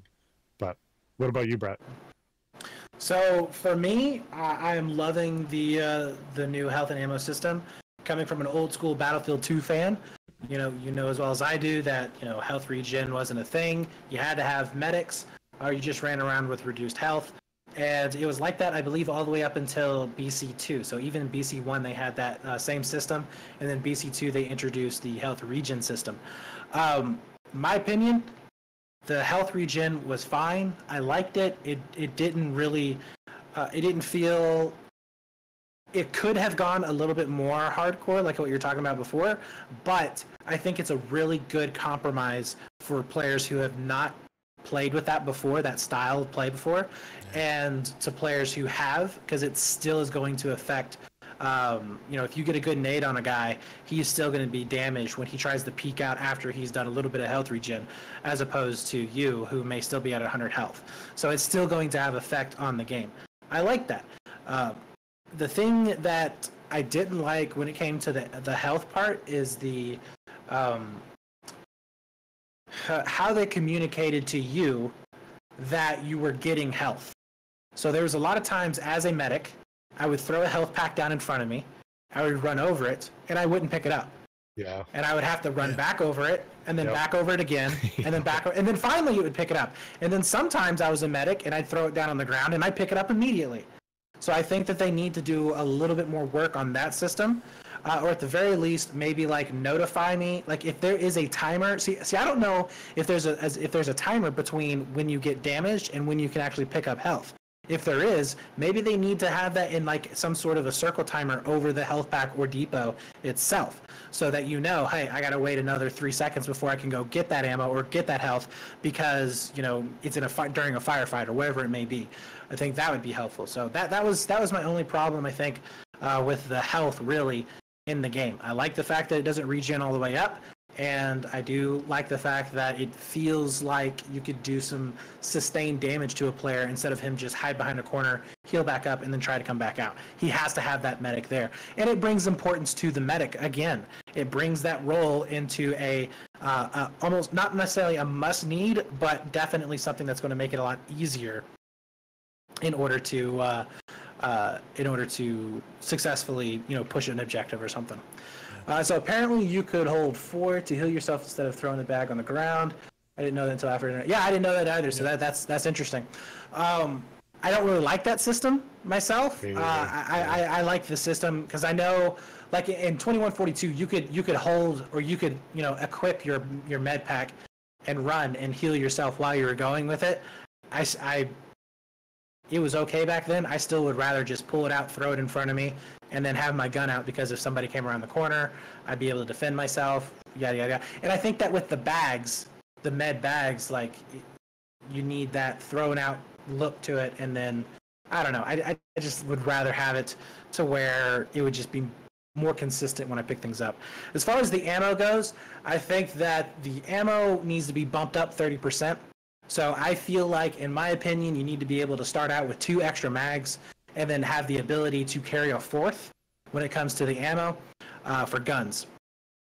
I think that that would make it a lot more fun, because I did find myself too many times going to a depot and then going to an objective. And I don't think it needs to be depot objective. I think it needs to be objective. Hey, there's a depot, let's top off, and then go to another objective. Like, the depot itself should not be the main objective every time you spawn in. So I would like to see them up the ammo count a little bit in that regard, or they keep the ammo the same as it is right now, and the amount that you pick up off of a dead body is increased. Because right now it is on a percentage base as well. So if you're shooting the Gewehr, you only get 3 bullets, I believe. If you're shooting a sniper, you get 1. If you're shooting the STG or the MP40, you get anywhere from 8 to 9. So I think that needs to be increased to either 15 or 20 if you're shooting the STG or the MP40. That makes it a little bit more worthwhile to go out there and follow up on the kills that you made to pick up that ammo. And there are situations in a gunfight where you do need to be able to consistently push a flag. In the few games that I did play in operations, I did run into an issue where I ran out of ammo, and because we are attacking, we can't very well just go back to base and grab another ammo crate. And yeah, you can say, well, we're supposed to have supports there for that role, but even in the most perfect scenario, you're not always going to have a support there. He's going to get killed. He may be trying to supply somebody else, further away on the map, whatever it may be. It's a little bit too disruptive, I think, and upping it just a little bit, I think, would have a much better effect on the game itself. I felt like depots were something that were... I like the idea of depots. I love them. I love the fact that I don't have to depend on a support. I did not like the fact that what people wanted to have where a support, like in Hardline, where you could run up to him and grab the ammo. I didn't like that because that took squad play and team play out of the equation. With a depot, it is like a secondary objective. Okay, I would like a little bit more emphasis being put on the depots in terms of how they can, or when they survive. So as of right now, when the depots are taking damage, like they can be like crumbling, and you can still pick up ammo off of them. I would like to see a health system for them, basically, to where they take damage and you can visibly see them starting to break down. And depending on how broken down they are, depends on how much ammo it actually gives you. So like if it's, let's say if it's in that 50% margin of being broken down, it only gives you 50% of the ammo. So you have to have then a support kit, which again, all of this stuff that I'm suggesting here is going to bring in these kits to have to work together more. So now a support player, or you, needs to spawn in as a support player to repair that depot so you can get that full ammo. I think that would be extremely squad and team oriented to have in there, and it would be secondary objectives are something that needs to be back in Battlefield. We had it back in BF2 2142. It needs to come back in Battlefield, and I think depots are something that could actually be that secondary objective. You don't necessarily have to go for them, but it's there if you want to. So I think that maybe if we had a broken down system where they give you a certain amount, that would be great. I would also like to see the ammo count for the rockets be heavily reduced. Right now, I think that if you go to a depot and you get 5 rockets, it's just way too many. You can solo a tank, and there's nothing he can do about it. That should not be the case. I think that you should have a maximum of 3 rockets if you go to a depot, and I think maybe if you spawn in with like 2, something like that. But you should not be able to have 5 rockets. Either tone down the damage of the rockets or buff up the tanks, whatever you do. But right now, you have way too many explosives. Hitting on my point about having maybe a timer on the med packs when you can pick them up maybe after damage, I would like to see a timer on the depots as to how long it is until you pick up the ammo to when you can go back and pick up ammo. Because I noticed there was a couple of situations to where I picked up the ammo, I turned around, especially on Delta flag, because that was a chaotic flag with the spawns. I would shoot a couple of guys, and then I would run back over to it, and I'd try to pick it up, and it wouldn't let me pick it up. And so I think if they would add a timer up above it that would let you know, hey, you need to wait a couple more seconds before you can pick up this ammo, that would be a lot better for players. A little bit more information out there. And you wouldn't have maybe the players hovering around them as much. They would know, okay, I've got 5 seconds, so I'm going to go find cover. I'm going to wait on this angle. I'm going to watch it in case somebody attacks, and then I'm going to go get some ammo. Something like that. So, yeah, I mean... As far as and somebody asked in chat too about gadgets, whether it did. I know that they resupplied the rockets, so I'd imagine they would resupply all the other gadgets as well. Yep. Pun, what do you got, buddy? I don't have a whole lot more to add on that, other than the fact that I really enjoyed the fact that everything you did required an interaction. So I enjoyed the fact that you just could not have an AOE around an ammo box or a med pack, that you had to actually go to it and you had to hit E to pick up, get heals or get ammo. So I thought that was awesome. I agree with you, Brett. I think they need to increase the amount of bullets that you get from scavenging. I think scavenging itself is awesome. The fact that you can actually do that is great. But yeah, other than that, really, I don't have a whole. You know what that kind of makes me excited for, with the whole scavenging concept. Either Scavenger from Battlefield 3 is going to come back, or we're going to get Gun Game coming back. Yep, like if we can get those two modes, oh man, those were so much fun. Like those were some of the best modes back in the day, and I hope that they can maybe bring that over. Yeah, I love Scavenger and BF3 is one of my favorite ones. My only complaint with the way the scavenging works right now is if you killed somebody, a teammate could run right in front of you and take that ammo. Yeah. I did not like that. If you get the kill, it should only be given to you only, right? Yep, or a squad mate, so you can coordinate, right? If somebody's lower on ammo than you, hey, go get it. But as it is right now, some blueberry can run along, steal that ammo from you. I don't know. I kind of like the fact that it's just out there in the wild, because there's a lot of times where I can come around the corner, I'm at a depot, and let's say I'm over onto the C flag. Okay, so I'm on Charlie. I get the ammo at the depot. I see him down on the road over towards Alpha, and I pick up two guys. I'm not going to go all the way down to Alpha to pick up that ammo. I'm going to get it right at the depot. So somebody else who's pushing could then pick that up. So I kind of like the idea that anybody can pick that stuff up. Yeah, I guess that's kind of situational. Maybe have it to where if you pick it up and you didn't kill the guy, you would give you a lower ammo count. Or give you like 5 seconds to get it. You know what I mean? Like if the person that killed that person doesn't get it in 5 seconds, then it's free for everybody. Whereas if I killed that person and I rush to get that ammo, because if I'm rushing to that ammo, I obviously need it, then only I can pick it up. There's definitely ways they can tweak that. Does anyone know if they brought over, so I didn't get to test it, and if I did, I don't remember it. Can you heal while you're being suppressed? Or is it the same mechanic as BF1 and the later stages of BF4? I never felt like I wasn't able to heal while I was getting shot at. Me too. The only thing that I noticed was that you still can't spawn on a guy while you're getting shot at, which I don't agree with. Yeah. Okay. I wonder if they're going to keep it that way, if that's intentional, or if they're going to maybe change that later. Because there again, that kind of weakens suppression more than just, gunplay wise. But, another thing too is that and you may not have seen as much of it if it was a mechanic, because ammo was so scarce, people aren't spamming their guns as much. Yeah, that's a very good point. So something that I did in Battlefield 4 and Battlefield 3 a lot was I would pre-fire corners. Yep. In Battlefield 5, I did not pre-fire. Unless I absolutely knew that I was going to get the kill, I would not pre-fire a corner or pre-fire an area. I would go straight up gunfight with them. But because it's so scarce, you're seeing less and less of that. Yeah, the only time I ever conserve what you have. Yeah, exactly. The only time I ever got suppressed was I was in the wide open going from objective to objective. Other than that, I never really got suppressed, which is when you should be getting suppressed.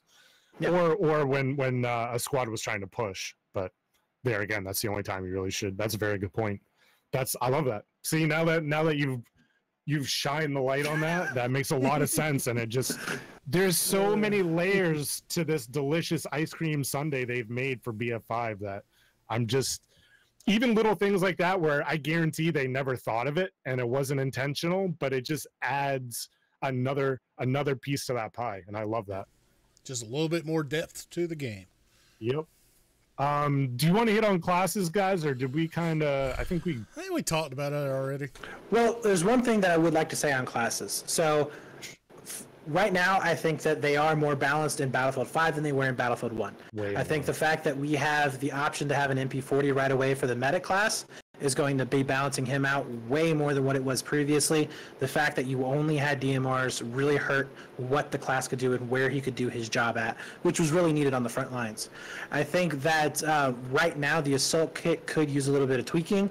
It does seem a little bit too powerful with the fact that it has probably the best gun in the game as of right now, as well as the fact that you can not only kill tanks in one go, but you can also damage all of the surrounding areas. You can take down buildings, and you have dynamite on you. So maybe a little bit of a rework on him, switch out some of his kits. I think that would be really good. Something that I would really like to see is the assault kit. And I know some people will be like, what?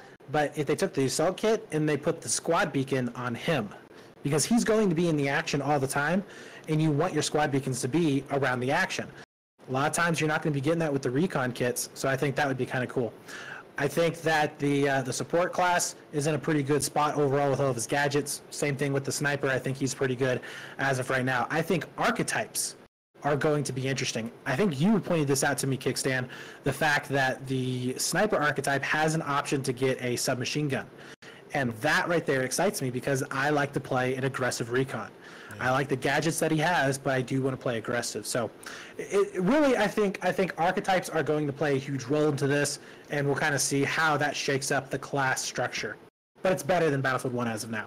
That's one thing that bummed me out about the alpha, and I hope they expound on it in the beta. Is we only got to see one archetype with 2 classes. I would really, really, really like to see, because that's something that they're kind of bringing over from Battlefront, and I would like to see how they can apply that on a bigger scale to BF5. It's gonna be really interesting. Yep, I agree. What about you, Pun? You got anything? Or are we good? Just as far as classes, I think the only thing that I thought was that the assault with the combination of the Panzerfaust and the dynamite, just they were too strong, and especially with the fact that you could probably toss the dynamite 30 or 40 freaking feet. That was just back really, to BF4 tosses. Yeah, it really was. I mean, you could toss the crap out of it. So I mean, it really was strong. It was fun. I loved it, but I thought it needed to be split up. Maybe putting a dynamite with another class like the recon, or I think Westy even said. Oh yes. Talking about splitting and bringing engineer into the fold instead of having the assault being able to do so much.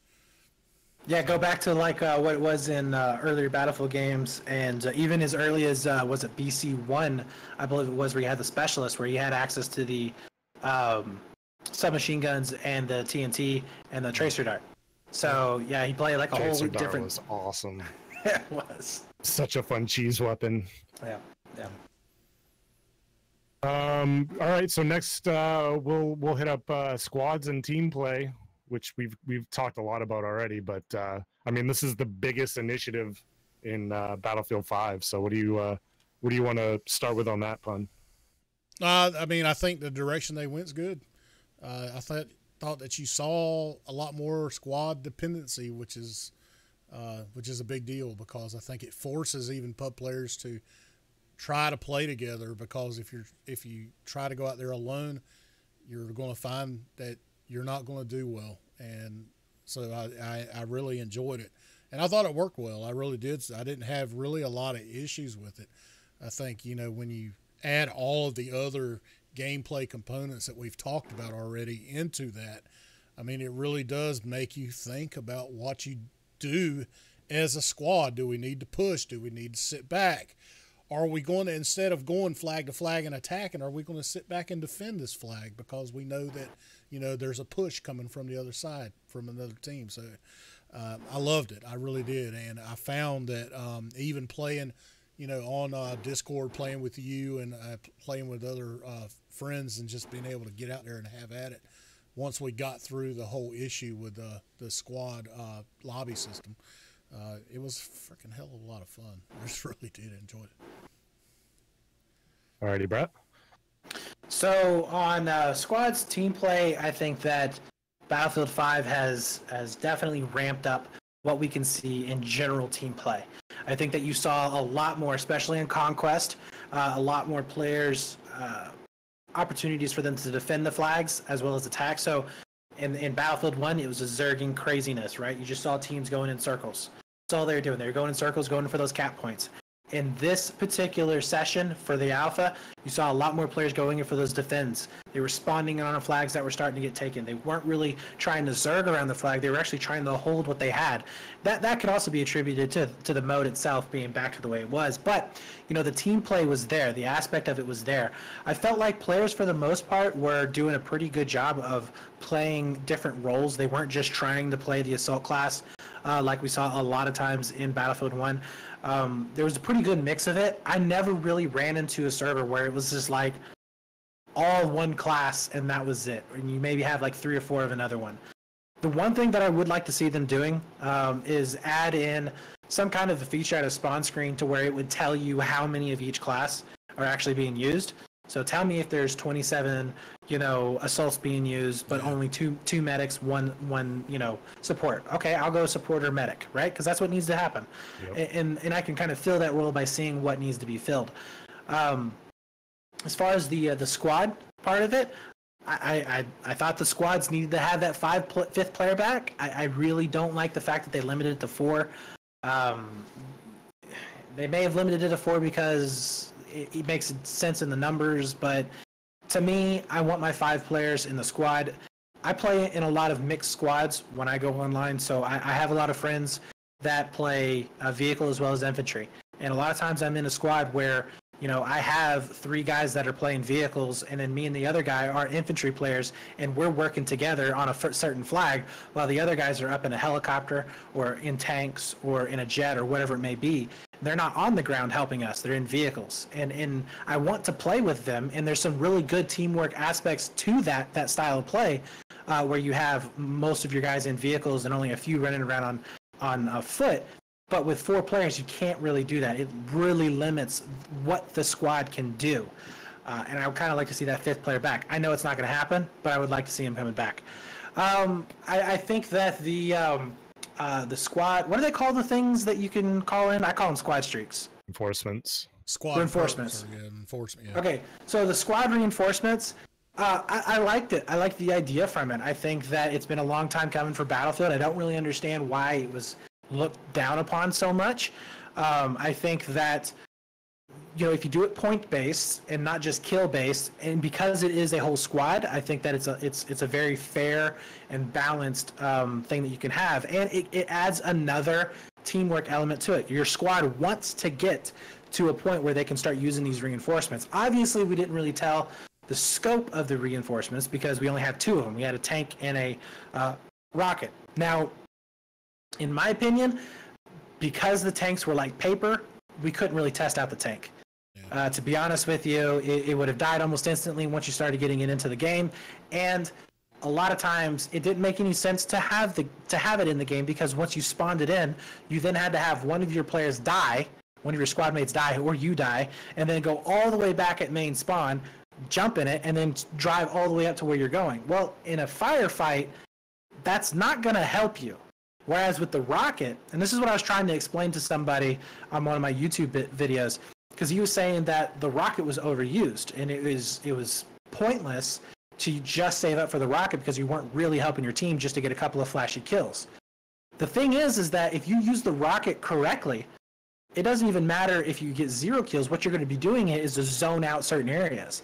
And they will do that because they have already stated that they are going to be adding in notifications for the enemy team as to where a rocket might hit. So players will know on the other team, hey, there's going to be an AoE rocket hitting. We gotta either move, or we're going to take the damage, or something's going to happen, right? So what that does is, if it clears them off of a point, it makes the defense a lot less, and the attack is going to be a little bit more successful trying to come in onto a certain place. It also clears out an objective. I had a perfect video clip where I had called in a rocket right on Charlie as we were attacking it. So we're standing back, we're picking players off left and right as they're coming out of Charlie, but we can't actually go into it because it's just one squad doing it. As soon as the rocket hits, clears out like 9 players, boom, we come in onto the point, start ticking it down immediately. It relieves the pressure off of the rest of our team that are trying to cross from A to C, and all of a sudden we take that point over. So it has a lot of impacts other than just getting those flashy kills. I was also scaring away tanks with it. A tank would get hit, or it would hit near a tank. That guy's going back to try and repair. He wasn't trying to play aggressive anymore. Some of the things that I think that they can change with the tanks, with the tank call-in, let it call in as an airdrop. So if I call in a tank, let me drop it in an open area near the objective that I want it to come in. Yeah. That way it'll be a lot more effective right then, right there for my squad mates. Yeah. And then let it be locked for, the hell is that? That little dust ball you call a dog. Yeah, I don't know. It's not my dog, it's actually my grandmother, so I don't know. Yeah, right. Okay, I think it's okay. Anyways, just ignore the dog. I'm gonna close my door.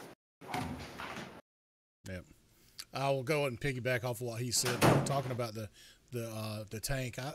I didn't ever feel like it was worth even trying to get it and use it. I mean, you couldn't.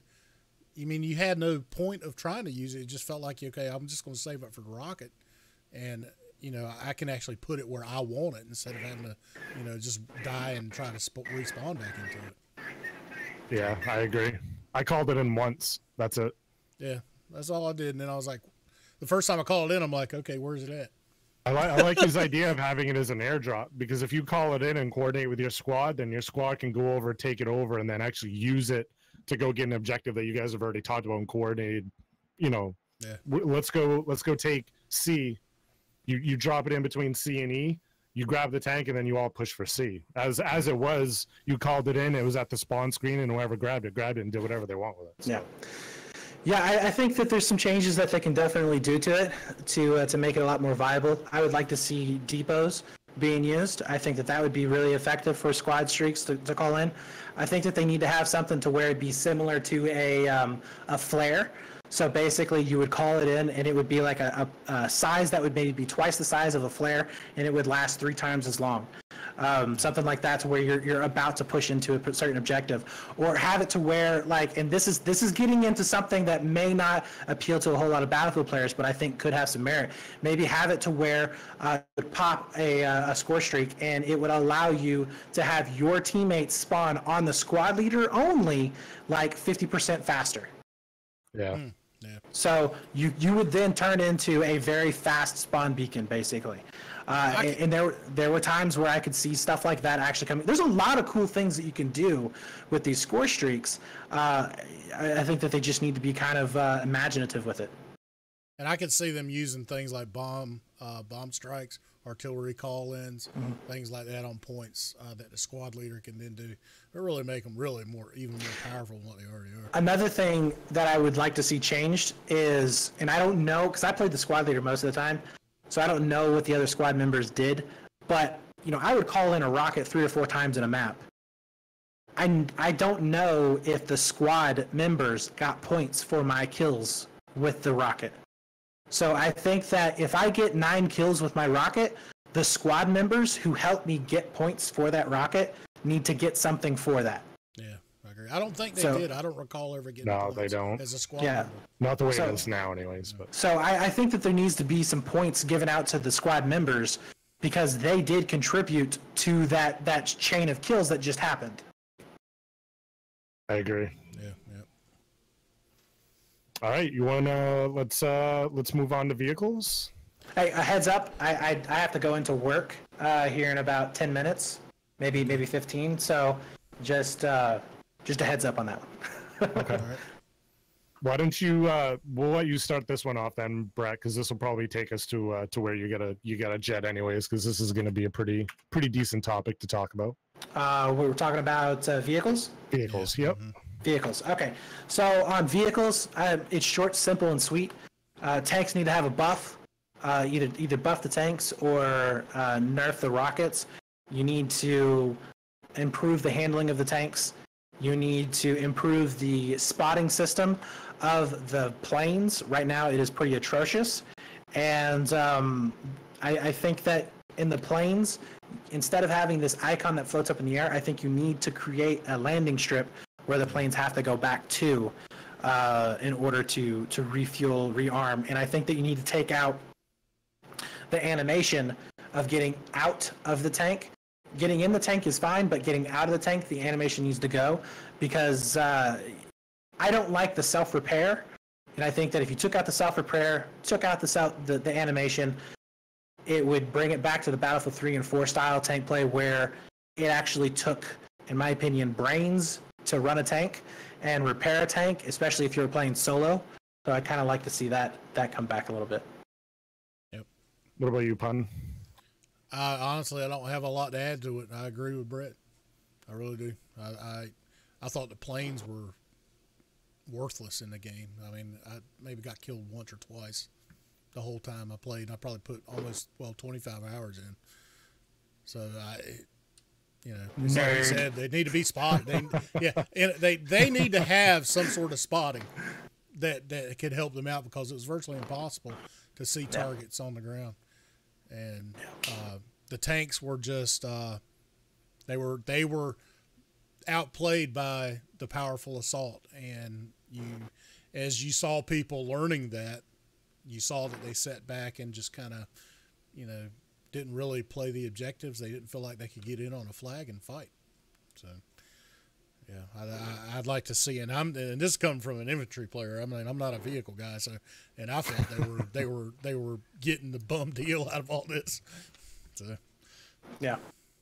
Actually, my big thing with the planes is, like you said, infantry spotting. They didn't always know where and when to attack certain points. They were just kind of trying to cherry pick wherever they could. Like when I was in the plane, I would just strafe the bridge because you knew there was always going to be a jabroni at the top of B and D, and they were easy picks. The physics for the planes were horrible, and they've addressed it, and I really hope they get tweaked, but it felt like you were flying in a bathtub. They were the turn radiuses were atrocious, the speeds were bad. Once they get those dialed in a little more, I don't think they have to handle as good. A lot of that too has to come with a low ceiling. It seemed to me that the air ceiling for air vehicles was really low, so you didn't have a whole lot to work with on that map. But once they get the physics tweaked for the planes, I think they'll be a little more enjoyable. I couldn't fly a lot because I could not even get my keybinds to work. So it was broke for me. I could not even get in the plane unless I was going to fly straight keyboard the whole time. There was one side for me where if we were playing Conquest and I went to spawn in a plane, it would blow up as soon as I spawned in it. Oh no! I can't remember. I think it was the German side. For me, every time I spawned in a plane, somebody clipped it eventually, but I would spawn in and it would blow up and I would just die. So there was definitely some issues. It took me a while to get my key bindings right because they obviously didn't carry over from BF1. But once I got it dialed in, it wasn't too bad. They handled like crap. They were just very unenjoyable to fly. You didn't have any impact on the match. The only thing you had impact on were the other pilots, and that kind of seems lame to me. Tanks for me, I'm going to hold out judgment on two fronts. The map wasn't very conducive to vehicle gameplay. There were 2 rows of flags that were very linear, and they especially like A, C, and E, there was a ton of cover for infantry. And like Brett said, if you get a guy with 5 rockets, you're done. Doesn't matter how smart you play, they can outplay you. Even if they miss a couple rockets, they can run up on you. There was enough cover. I did it all the time where I'd run up behind somebody and just finish them off with dynamite if I missed a rocket or 2. So I think once they dial down the explosives, like the lethality for the tank for me was fine. Even the LMG, the secondary was good for me. I just think I want to try it on a map that's a little more open, and then I think I'll have a better idea. The sample size for me, because there were times where I went on like 20 kill streaks on the tank. I had to play very conservative and pick my engagements. But as soon as that one assault player found where you were and charged you, you were kind of screwed, unless you picked them off. But other than that, I want to see a better map for vehicles. That map was not suited for vehicles at all. You can do anything on F, D, and B, in my opinion. That was kind of a no man's land. You could get up on the bridge on B, but once you did that, you were, D. If you did that, you were a sitting duck. So, if they leave assaults where they at, they're definitely going to need a buff. If you can come in with 5 rockets on every engagement, they're going to need a buff because that's a lot to deal with. Especially now the vehicles have limited ammo. You're only going to be able to take out a few infantry, maybe a vehicle, and you're going to have to duck out, repair, and rearm. So. That's just my 2 cents. Yep. So, real quick, sure. I'll go over, because we got BFV Sports on there real quick. So, I do want to kind of touch on this, because this is kind of my thing.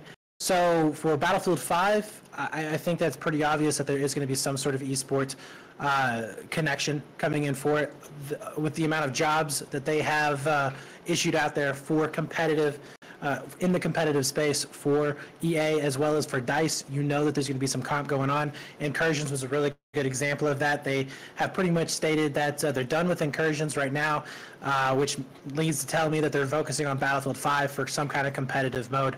I do know some stuff, but it's under NDA, so I can't really say anything on what it could potentially be, or if it's even launching at the start of the game. Hell, it may even be 6 months later. But I do believe that we are going to be having Battlefield esports coming to Battlefield 5. It's just going to happen. The comp players, old comp players, are absolutely happy with what they're seeing so far in Battlefield 5. I've been getting contacts left and right of people saying, hey, you know, I just played the alpha, or I saw footage from the alpha. Like, are we going to start back up on doing 8s and 10s? Or are we going to start back up for 5v5s? Like, what's happening? What's going on for the competitive scene? So a lot of players are starting to come back from other games to see what's going to be going on for the next Battlefield 5 in terms of comp. If we're talking about North American resurgence in terms of competitive play, it's just really going to depend on what exactly we have. So if the focus is going to be on 5v5, if we see a good enough push coming in from the developers as well as EA, we could be seeing a very big resurgence in terms of North American players coming in. European is always solid in terms of players. They've always been for Battlefield. It's just the way it is. South America is always going to be solid as well. They had some of the strongest scene back in Battlefield 4. I mean, I was getting, back when I was streaming, anywhere from 3,000 to 4,000 people watching in the streams for a competitive match. So South America is definitely going to be there for it. It's just really going to come down to what exactly they push out there for North American players to play in. The other thing, too, you got to focus on is it going to be PC-based or console-based? I don't know yet. Really, I think that it's probably going to be console-based, but we'll see if that's going to be the case. So, and honestly, what's going to ensure the success of esports for Battlefield is just going to be them constantly hammering away at it. They can't be just, well, here's some money, go do it.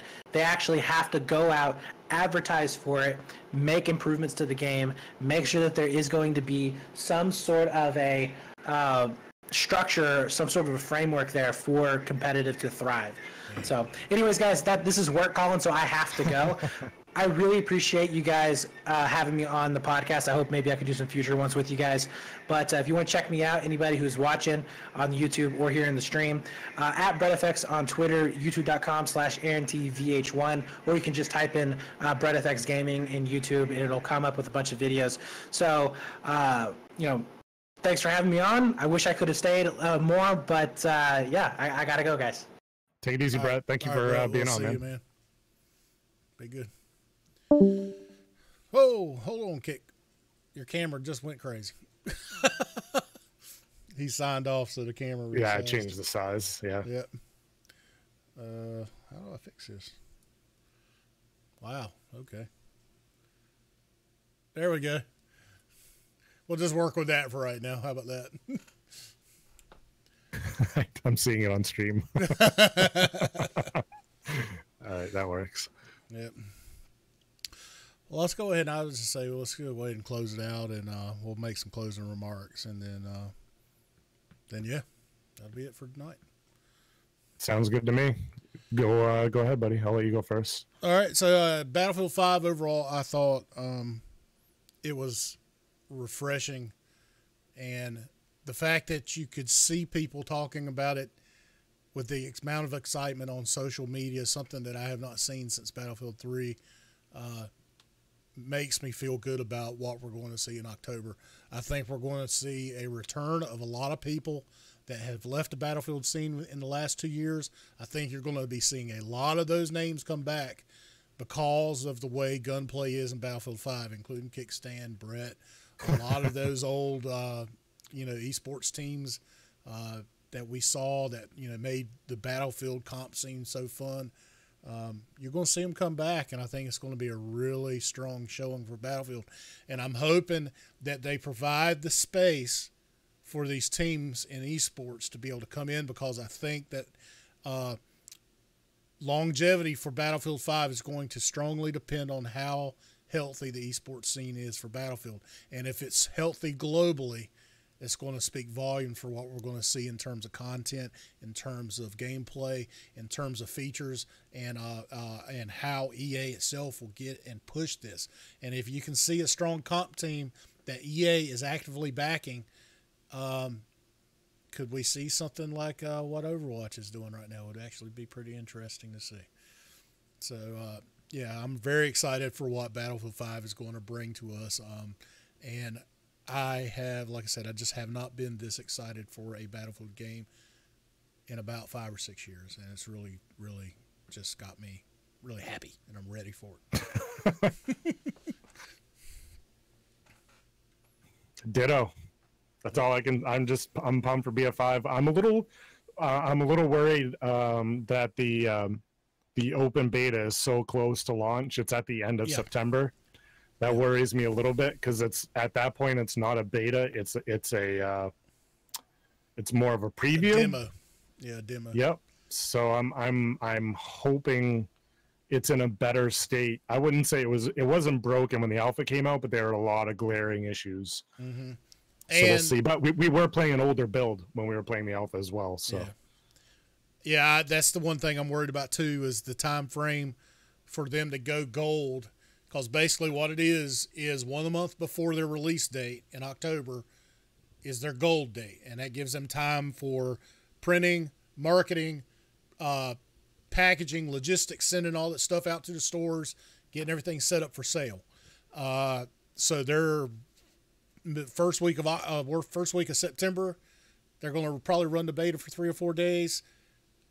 That gives them basically 3 days to fix any glaring issues, if there are any, before they go gold. And that is really cutting it close. And like I said, I pray that the open beta is solid and that we see, the main structure there with servers, stability, optimization, all that stuff, so that, they can have a smooth launch at release, because I would hate to see what happened with Battlefield 4 come back in Battlefield 5. Oh, man, don't even say that. on that note, you want to plug yourself, Pun? Yeah, guys, I appreciate everybody coming out tonight. I am a Punisher. I do, live streaming tutorials on my YouTube. If you are interested in learning how to live stream, set up audio, build dual PC streaming systems, use the chat bots and the different streaming softwares that are out there, make sure you check out my YouTube at youtube.com/The Frugal Streamer. It is a Streamlabs heavy. I will say it is very Streamlabs heavy because I love it, and very OBS heavy. So if you like OBS, you like free software that can get you looking professional for your live stream, make sure you check out that channel. And also on my Twitter, where I do most of my talking and discussion with Battlefield, with I don't know, anything really. I talk about everything on Twitter at TFS_Punisher, and there you will find all kinds of crazy stuff that we talk about. So, but yeah, that's mainly it. I do appreciate it. And of course, here on Twitch, if you want to follow me on Twitch, this is my channel that we're on now, and you can follow me here. And so, yeah. Sweet. Same goes for me, guys. My name's Kickstand. Obviously, you can follow me on Twitter, Twitter/backslash Kickstand, and twitch.tv/Kickstand, Mixer.com/Kickstand. My streaming schedule, for those of you that don't know, I just built a house and we just moved in on Monday. So my schedule has been non-existent as far as streaming goes. They're installing the internet next Tuesday. It's DSL, so I'm going to have to do some testing to see if I'm even going to be able to stream once I have internet. I'm fighting with Spectrum right now to build on my road. It's a brand new road. We have 10 houses on the road, and they're trying to get every customer to pay like $7,000 up front to build on the road. So we're trying to collude and band together and see if we can get them to just build, so we don't have to pay for them to charge us for internet after they're done building it. So, but yeah, my schedule used to be Monday through Friday, 9 a.m. to 1 p.m. And that will return if and when I can get internet that's good enough for streaming again. Very good. That's all I got. All right, guys. Well, thank you guys for coming out today. I do appreciate everybody coming out, and great Battlefield discussion. Again, thank you for Brett coming out and giving his feedback. He is very knowledgeable of Battlefield, probably one of the more knowledgeable people that I know of when it comes to the overall game, and he's just a great person to follow. I would check him out, especially if you're into eSports. He has his hand into it. And so anyway, this is the episode 5 of the Battlefeed Podcast. Thank you guys again, and this will be posted on YouTube, on Twitch,